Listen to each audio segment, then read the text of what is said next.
Une semaine pascale difficile pour le pape Benoît XVI. Il a célébré ce dimanche à Rome la traditionnelle messe de Pâques, ternie par les révélations de scandales pédophiles. Mais le souverain pontife a gardé le mutisme. Depuis des semaines, l'Église catholique européenne et américaine est éclaboussée par une série de scandales sexuels.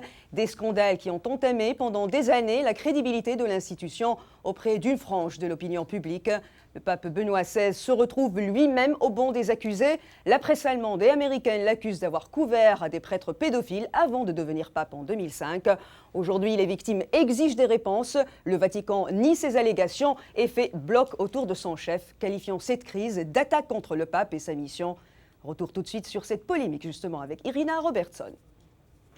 En Europe, multiplication des révélations d'abus sexuels sur mineurs par des prêtres ces dernières années. Scandales similaires aux États-Unis, au Canada, en Australie et ailleurs. Beaucoup auraient été étouffés par l'Église catholique. Fin mars 2010, le New York Times met en cause le souverain pontife sur la base de documents confidentiels de l'Église qui auraient été fournis par des avocats des victimes. Joseph Ratzinger, alors cardinal archevêque de Munich, aurait accepté en 1980 qu'un prêtre accusé de pédophilie soit hébergé dans son archevêché pour y suivre une thérapie. Ce prêtre aurait ensuite été réaffecté à une paroisse où il récidiva. Mais le Vatican dément que le cardinal Ratzinger ait été informé de ce transfert.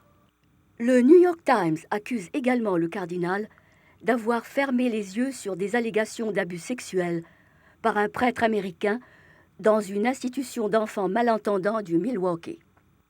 Pendant la semaine pascale, la presse et des associations de victimes ont reproché au souverain pontife son silence. Peter Eisley, victime d'abus sexuels à 13 ans, a fondé aux États-Unis un groupe de soutien. Il est venu à Rome demander des explications au Saint-Père. C'est pour ça qu'on est là, pour dire à l'Église qu'elle doit des réponses à ces hommes, à tous ceux qui ont été victimes d'abus sexuels, qui doivent leur parler.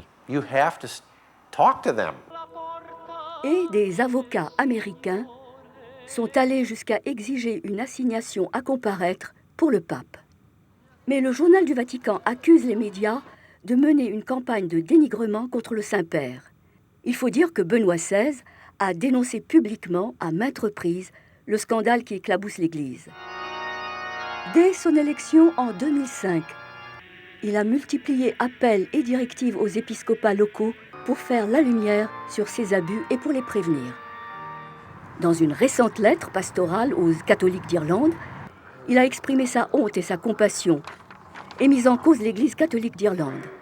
Mais ce n'était pas suffisant pour nombre de victimes qui insistent sur le rôle du Vatican dans ces scandales. Durant sa visite aux États-Unis en 2008, Benoît XVI a reçu et écouté plusieurs victimes de prêtres pédophiles, tout comme en Australie. De leur côté, de nombreux ecclésiastiques ont reconnu publiquement la faute de leur Église. Mais est-ce assez ?